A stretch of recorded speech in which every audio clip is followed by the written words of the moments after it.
Hello friends पुणी थरे गोल with akili warriors channel को स्वागत करुच्ची। आज आम एक नुआ टॉपिक नहीं कि आसीचु ओलंपिक्स ओलंपिक्स ओलंपिक्स प्रथम जानिया पूर्व तार आम किसी डाटा जानी नवा चलो देखी नवा।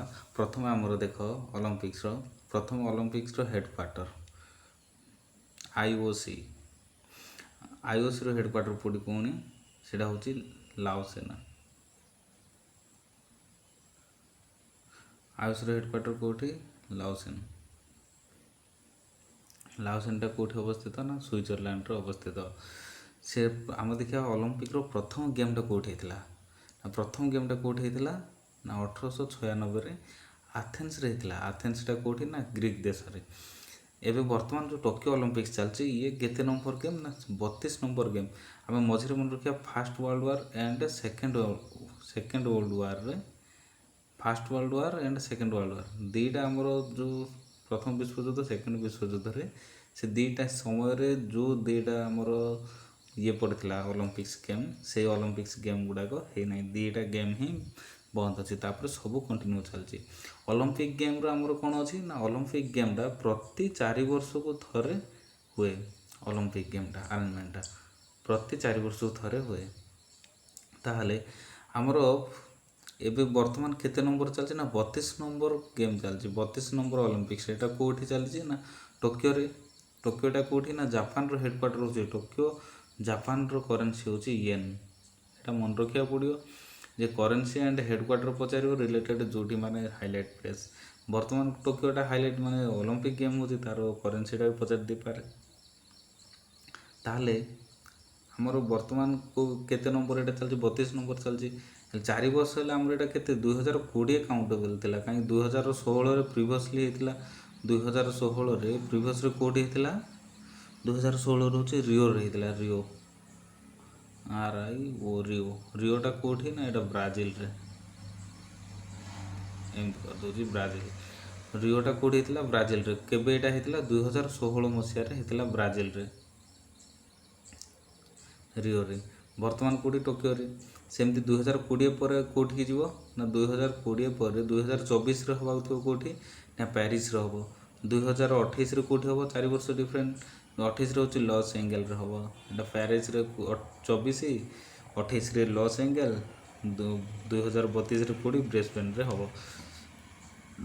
एटा हमर मन रखिया को पड़ियो से क्वेश्चन पचारले प्रीवियस रे पचारिबो किंबा परवर्ती समय माने नेक्स्ट ईयर कौटी हम नेक्स्ट ओलंपिक्सटा ये टाइप पचारे माने प्रीवियस कौटी 2016 होता रियोटा कौटी ना ब्राजिल रे रियो जेनिफर एने 2020 कौटी है टोक्यो रे माने 21 रे होची 20 रे होता किंतु कोरोना पई 21 रे होची कोरोना पई 21 रे होची सेमती 20 हिसाब रे 2024 रे कौटी हम पेरिस रे 2028 रे कौटी हम लॉस एंगल रे 2032 रे कौटी हम ब्रिस्बेन रे।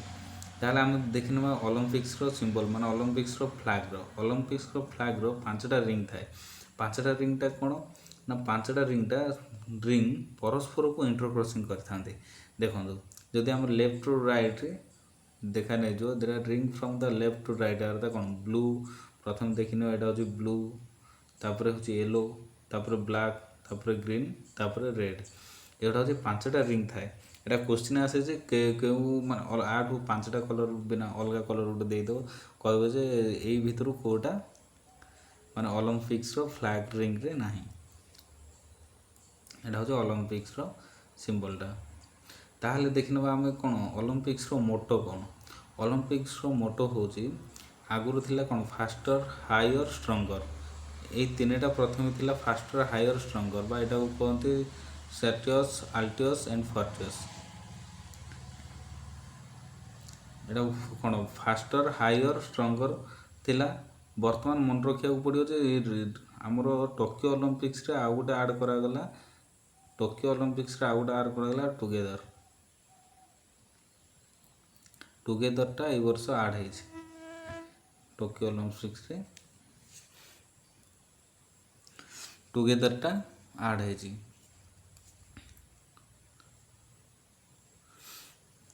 टुगेदरटा आड करा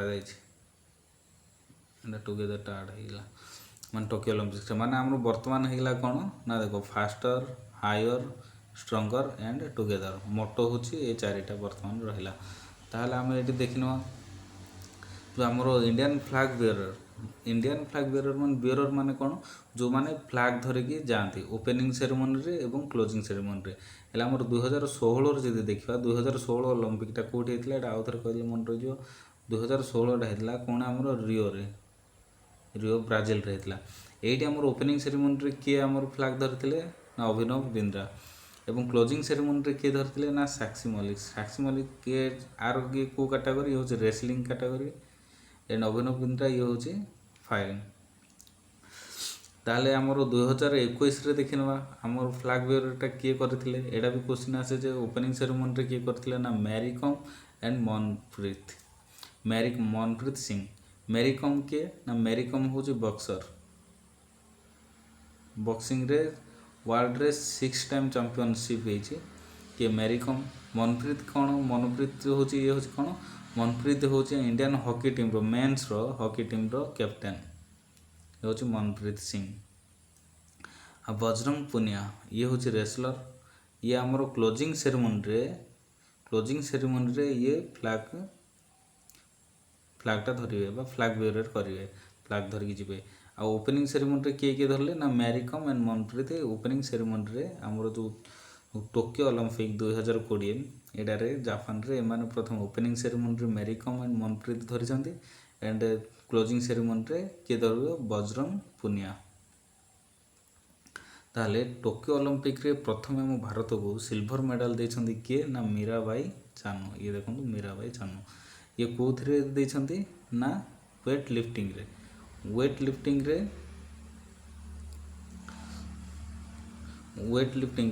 ଦେଇଛନ୍ତି। କେତେ ନା 49 kg କାଟାଗୋରୀରେ ଦେଇଛନ୍ତି। ଏଠି ଦେଖନ୍ତୁ 49 kg କାଟାଗୋରୀରେ ମୀରାବାଇ ଚାନୁ ଦେଇଛନ୍ତି। ଇଏ ହେଉଛି ଚାଇନା, ଏଇଟା ହେଉଛି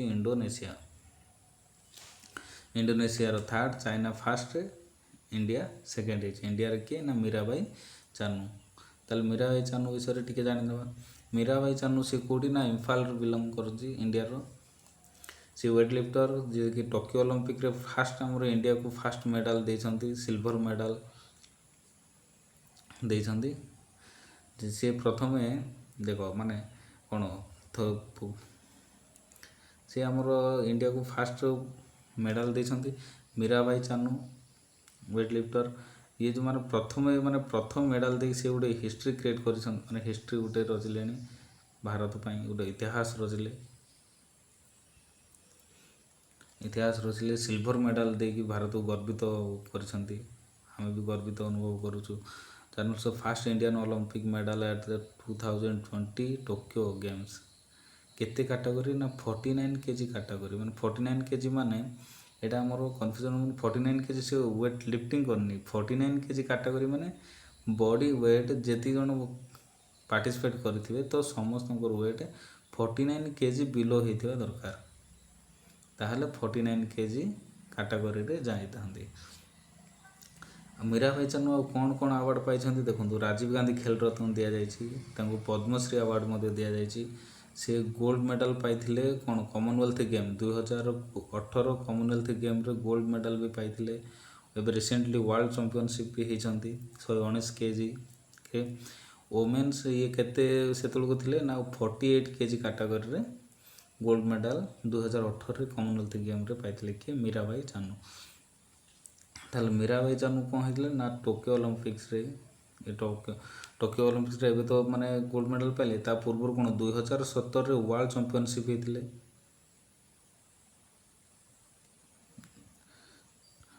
2017ରେ ୱାର୍ଲଡ଼ ଚାମ୍ପିଅନସିପ୍ ହେଇଥିଲେ। ଆଉ 2018 କମନୱେଲ୍ଥ ଗେମ୍, ରିସେଣ୍ଟଲି କହିଲେ କମନୱେଲ୍ଥ ଗେମ୍ରେ ବି ଗୋଲ୍ଡ ମେଡ଼ାଲ ପାଇଥିଲେ। ଏବେ ରିସେଣ୍ଟଲି ୱାର୍ଲଡ଼ ରେକର୍ଡ଼ କରିଛନ୍ତି 119 kg କ୍ଲିନ୍ ଆଣ୍ଡ ଜାର୍କ ପ୍ରୋସେସ୍। ଏଇଟା ମୁଁ ଆପଣମାନଙ୍କୁ କ୍ଲିୟର କରିଦେବି, କ୍ଲିନ୍ ଆଣ୍ଡ ଜାର୍କ କ'ଣ ଆଉ ସ୍ନାଚ୍ କ'ଣ। ଏସିଆନ୍ ୱେଟ୍ ଲିଫ୍ଟିଂ ଚାମ୍ପିଅନସିପ୍ରେ କ୍ଲିନ୍ ଆଣ୍ଡ ଜାର୍କରେ 119 kgର ୱେଟ୍ ଲିଫ୍ଟିଂ କରି ସେ ୱାର୍ଲଡ଼ ରେକର୍ଡ଼ କରିଛନ୍ତି। ହେଲେ ଆମେ ଦେଖିନେବା ଯେ ସ୍ନାଚ୍ କ୍ଲିନ୍ ଆଣ୍ଡ ଜାର୍କ ଇଏରେ ୱାର୍ଲଡ଼ ରେକର୍ଡ଼ କରିଛନ୍ତି କ୍ଲିନ୍ ଆଣ୍ଡ ଜାର୍କରେ। ତ କ୍ଲିନ୍ ଆଣ୍ଡ ଜାର୍କ ଆଣ୍ଡ ସ୍ନାଚ୍ କ'ଣ, ଦେଖ ସ୍ନାଚ୍ ହେଉଛି ଏଇଟା ଯେଉଁଟାକି ଗୋଟେ ଥରେ ଉଠେଇଲେ ତ ସେ ଆଉ କେଉଁଠି ମଝିରେ କେଉଁଠି ରେଷ୍ଟ ନେଇନାହାନ୍ତି, ଡାଇରେକ୍ଟ ସେ ଉଠେଇ ଦେବେ ଉପରକୁ, ପୁରା ପୁରା ଉପରକୁ ଉଠେଇବେ। ଆଉ କ'ଣ କ୍ଲିନ୍ ଆଣ୍ଡ ଜାର୍କ ମାନେ ଦେଖ, କ୍ଲିନ୍ ଆଣ୍ଡ ଜାର୍କ ହେଉଛି ଗୋଟିଏ ସ୍ପଞ୍ଜରେ ଉଠେଇବେ କେଉଁଠି ମାନେ କାନ୍ଧରେ ରେଷ୍ଟ ନେବେ, ଏଇଟା ହେଉଛି କ୍ଲିନ୍। ଏଇଠୁ ଜାର୍କ କରିବେ ପୁରା ଷ୍ଟ୍ରେଟ୍ କେଉଁ ପର୍ଯ୍ୟନ୍ତ ନା ଗୋଟିଏ ବେଲ୍ ବାଜିଲା ପର୍ଯ୍ୟନ୍ତ କିଛି ସମୟ ରଖିବାକୁ ପଡ଼ିବ, ବେଲ୍ ବାଜିବା ପର୍ଯ୍ୟନ୍ତ ରଖିବେ, ତାପରେ ସେ ଛାଡ଼ିଦେବେ। ଏଇଟା ହେଉଛି କ'ଣ, ଏଇଟା ହେଉଛି କ୍ଲିନ୍ ଆଣ୍ଡ ଜାର୍କ ମାନେ ଅଧା ହେଲା କ୍ଲିନ୍, ମାନେ ଏଇଠି ଆସିଲା ମାନେ କ୍ଲିନ୍ରେ ଗୋଟେ ଥର ଉଠେଇବେ କାନ୍ଧ ପର୍ଯ୍ୟନ୍ତ, ଜାର୍କ କରିଦେବେ ପୁରା, ଏଇଟା ହେଉଛି କ୍ଲିନ୍ ଆଣ୍ଡ ଜାର୍କ ପୋଜିସନ୍। ଆଉ ଏଇଟା ଦେଖିଦେବେ, ଏଇଟା ହେଉଛି ସ୍ନାଚ୍ରେ କ'ଣ କି ନା କେଉଁଠି ମଝିରେ ରେଷ୍ଟ ନେବନି, ଯେଉଁ ଆମର ରେଫରି ଥିବେ ସେମାନେ ଦେଖୁଥିବେ କେଉଁଠି ରେଷ୍ଟ ନେଲେ କି କ'ଣ ବୋଲି, ସେ ରେଷ୍ଟ ନେଉନଥିବେ, ସେଇଟା ହେଉଛି ସ୍ନାଚ୍। ଆଉ ଏଇଟା ହେଉଛି କ୍ଲିନ୍ ଆଣ୍ଡ ଜାର୍କ। ଏଇଟା କନଫ୍ୟୁଜନ୍ କ୍ଲିୟର ହେଇଗଲା। ତାହେଲେ ଆମେ ଦେଖିନେବା ଯେଉଁ ଅଲମ୍ପିକରେ ଆମର ସିଲଭର ମେଡ଼ାଲ ପାଇଛନ୍ତି, ତ କ୍ଲିନ୍ରେ ସ୍ନାଚ୍ରେ ଅଲମ୍ପିକରେ ଦୁଇଟା ଦିଏ ନା, ସ୍ନାଚ୍ରେ 3ଟା ଚାନ୍ସ ଦେବେ, ଆଉ କ୍ଲିନ୍ ଆଣ୍ଡ ଜାର୍କରେ ସ୍ନାଚ୍ରେ 3ଟା ଚାନ୍ସ ଦେବେ, କ୍ଲିନ୍ ଆଣ୍ଡ ଜାର୍କରେ 3ଟା ଚାନ୍ସ ଦେବେ। 3ଟା 6ଟାରେ ତୁମର ଯେତିକି ହେଲା ହାଏଷ୍ଟ ସ୍କୋର ଲାଷ୍ଟରେ ସବୁ ମିଶେଇକି ସେତିକି ହିଁ କିଲୋ ଉଠେଇଲେ ବୋଲି କୁହାଯାଏ। ତାହେଲେ ୱେଟ୍ ଲିଫ୍ଟର ଯଦି ସେ ଯେଉଁ କହୁଛନ୍ତି ଯଦି ଏଇ ଟାଇପ୍ର ଉଠେଇକି 2 ଜଣ ଯଦି ସେମ୍ ୱେଟ୍ କରାଯାଏ, ତାହେଲେ ବଡ଼ି ଯାହାର ଆମର 49 କେଜି ଯିବ, 49 କେଜିରୁ ଯାହାର 49 ବିଲୋ ସମସ୍ତଙ୍କର ଥିବ, 49 ବିଲୋ ଧରି ନିଆଯାଉ ଜଣଙ୍କର 48 ଅଛି ଆଉ ଜଣଙ୍କର 49 ଅଛି, ଦୁଇଟା ଯଦି ମାନେ କଣ୍ଟେଷ୍ଟରେ ଯଦି ସେମ୍ ଯଦି ୱେଟ୍ ଉଠାନ୍ତି, ତାହେଲେ ଯାହାର ଏଜ୍ ଛୋଟ ଥିବ ତ ସିଏ ହିଁ ୱିନର ଘୋଷିତ କରାଯାଏ। ଆର ରୁଲ୍ଟା ତାପରେ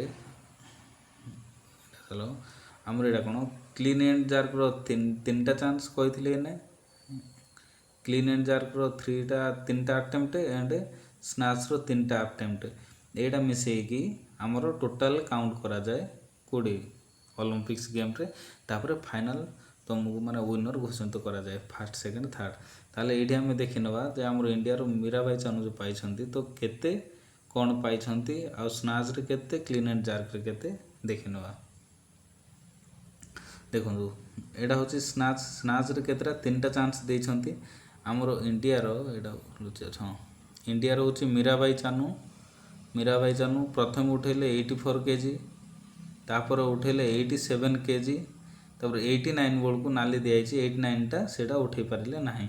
ତାହେଲେ ଆମର ଏଇଟା କେତେ କାଉଣ୍ଟ ହେବ ନା 87 ଯେଉଁଟା ହାଏଷ୍ଟ ପରବର୍ତ୍ତୀ ସମୟରେ, ଏଇଟା ହିଁ 89 ଯେଉଁଟା ଆମର ସେଇଟା ହିଁ କାଉଣ୍ଟ କରାଯିବ।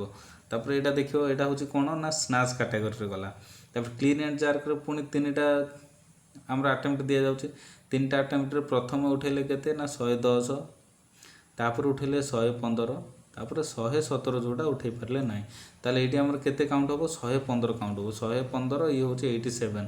ଟୋଟାଲ ଇଣ୍ଡିଆ ଆମର କେତେ ସ୍କୋର କଲେ, କେତେ କେଜି ନା 202 କେଜି। ଏଇଟା କ୍ୱେଶ୍ଚିନ୍ ଆସିପାରେ ଯେ କେତେ ୱେଟ୍ର, ମାନେ ଯଦି ଡିପ୍ କ୍ୱେଶ୍ଚିନ୍ ପଚାରେ ତାହେଲେ କେତେ ୱେଟ୍ ଉଠେଇକି ସେକେଣ୍ଡ ସିଲଭର ମେଡ଼ାଲ ପାଇଛନ୍ତି ମୀରାବାଇ ଚାନୁ, ସେ 202 କେଜି ସମ୍ପୂର୍ଣ୍ଣ ଉଠେଇଛନ୍ତି।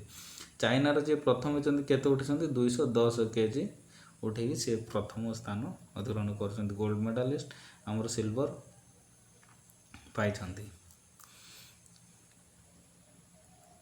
ତାହେଲେ ୱେଟ୍ ଲିଫ୍ଟିଂରେ ମୀରାବାଇ ଚାନୁ ଫାର୍ଷ୍ଟ ନୁହନ୍ତି, ମୀରାବାଇ ଚାନୁ ହେଉଛନ୍ତି ୱେଟ୍ ଲିଫ୍ଟିଂରେ ସେକେଣ୍ଡ। ଫାର୍ଷ୍ଟ ଆମର କିଏ ପାଇଥିଲେ ନା କର୍ଣ୍ଣ ମାଲେଶ୍ୱରୀ ପାଇଥିଲେ 2000ରେ ସିଡନୀ ଅଲମ୍ପିକରେ ବ୍ରୋଞ୍ଜ ମେଡ଼ାଲ ପ୍ରଥମେ ପାଇଥିଲେ। ସିଲଭର ମେଡ଼ାଲ ମୀରାବାଇ ଚାନୁ ବର୍ତ୍ତମାନ ସେଇ ୱେଟ୍ ଲିଫ୍ଟିଂରେ ହିଁ ସିଲଭର ମେଡ଼ାଲ ପାଇଛନ୍ତି। ହେଲେ ପ୍ରଥମେ ସେ ମାନେ ୱେଟ୍ ଲିଫ୍ଟିଂରେ ଏଇଟା ହେଉଛି ସେକେଣ୍ଡ ପ୍ରାଇଜ୍ କହିଲେ ଚଳେ। ଆଜ୍ଞା ଏଇ ଭିଡ଼ିଓଟା ଆପଣଙ୍କୁ ହୁଏତ ପସନ୍ଦ ଲାଗିଥିବ, ପସନ୍ଦ ଲାଗିଥିଲେ ସେୟାର କରିଦିଅନ୍ତୁ, ଲାଇକ୍ କରନ୍ତୁ, ସେୟାର କରନ୍ତୁ ଏବଂ ସବସ୍କ୍ରାଇବ୍ କରନ୍ତୁ। ଧନ୍ୟବାଦ।